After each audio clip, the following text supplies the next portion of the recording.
Welcome back to The Bloated Chef. I am Chef Jerome, an actual bloated chef. And before we get to today's informative and entertaining tutorial, please be sure to slap down on that like button, click the subscribe button, smash that notification bell, and share with the entire planet. Please keep your hands inside the ride at all times, and we thank you.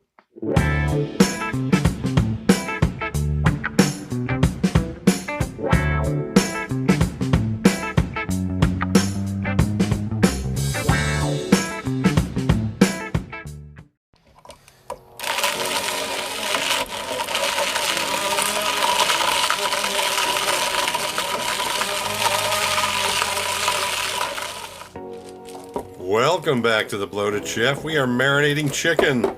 That's right. We're actually marinating chicken for the next tutorial.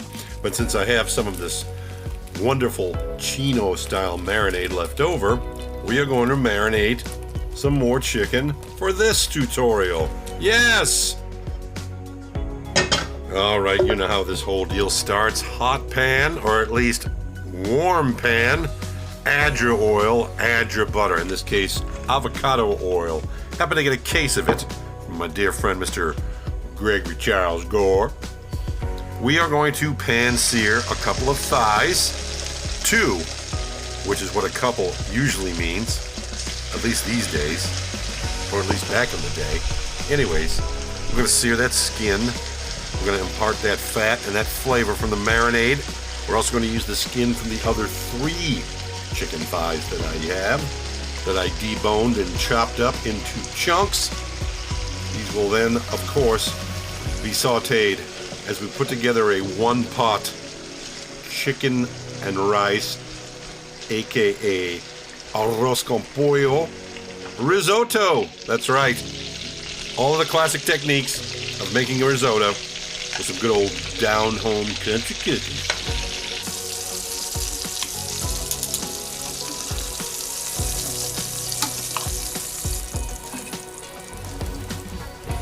From here, we will reserve just a tad bit of that yummy fat / flavor. Let's not discard it. It's worth something, people. In we go with about a half a stick of butter. Pardon me, that looks to be a whole stick of butter now that I think about it. But it's up to you. All right, we're gonna melt that. Once that starts to foam, we will add our seasoning to it. You can use whatever Cajun or spicy seasoning blend you enjoy. I happen to be using Texas Pete's cayenne sauce powder. It's banging, it's good, it's yummy. And once that butter starts to foam, people, time for the chicken to take a bath. And at this point, we want to try to get a nice even sear on all these little chunks of chicken. Don't be too concerned, but yeah, nice medium-high heat. Get some cooking going on. All that chicken gets done, even if not a tad underdone. But that's what we're looking for. As you can see, slotted spoon, we will remove said chicken chunks. And now it's time to start building the rest of this dish. Oh yeah, base flavors are intact.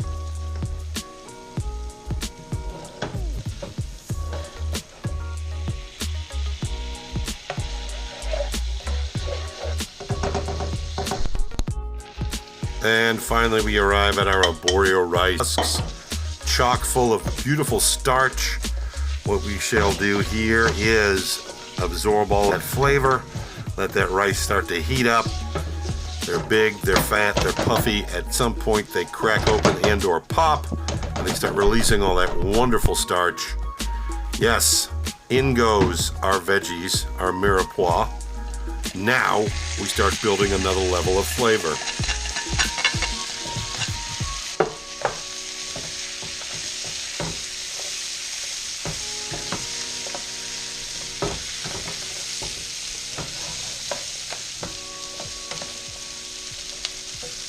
As we work our vegetables into our rice, make sure all that flavor and fond in the bottom of that pan becomes incorporated. Time to season. Kosher salt, sea salt, rough ground of course, and rough cracked black pepper. It's really all you need at this point. Next up, we add our broth. So I've got 3.5 cups of chicken broth. I'm only going to add about 1.5 cups at the moment, just to top off the rice and the mixture. And then we're going to turn the heat down to low and just let this go.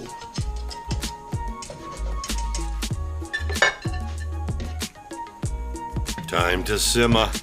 Simmer. Yeah, alrighty, after 20 to 25 minutes or so of undisturbed bliss, most of that liquid has been absorbed, which is our goal. All right, next up, that last 1.5 to 2 cups, whatever, all by feel, remember, but this looks pretty good. I think the rice is just about covered up perfectly. One more round of simmer, and we're done. Okay, let's get a taste, or a test, or a taste test. Check that out. You can tell the rice, the kernels are separated, yet they're still tender. A little on the al dente side, which is about perfect at this point. The heat is off. The heat is off. All right, time to add our chicken back in and let this finish in the rice, in the sauce, in the deliciousness. Yeah, this thing's gonna be fantastic.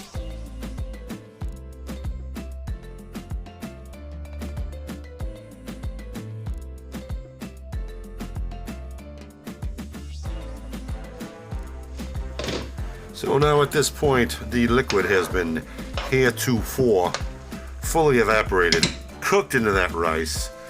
Wonderful individual kernels, as you can see. Rice is al dente, sticks to the teeth. It's beautiful. Let's finish this puppy. What do you say? Boom! I'm down with that. I'm down with that. Next up, we will add our Wuss's hair sauce. The W sauce, always a good finisher in anything that resembles Cajun cooking. But while we're at it, let's go ahead and squeeze about a sliver of lime juice. I'd say 1.5 teaspoons at best.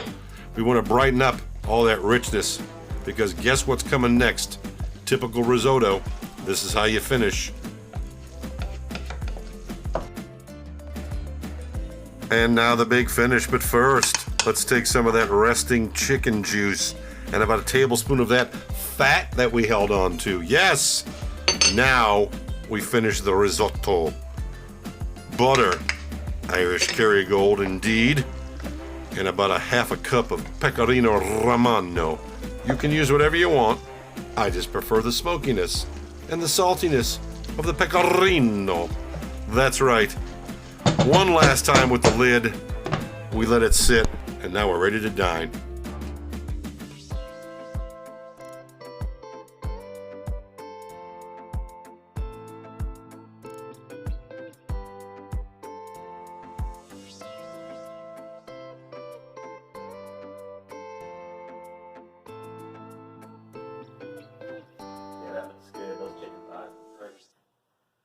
Only 2?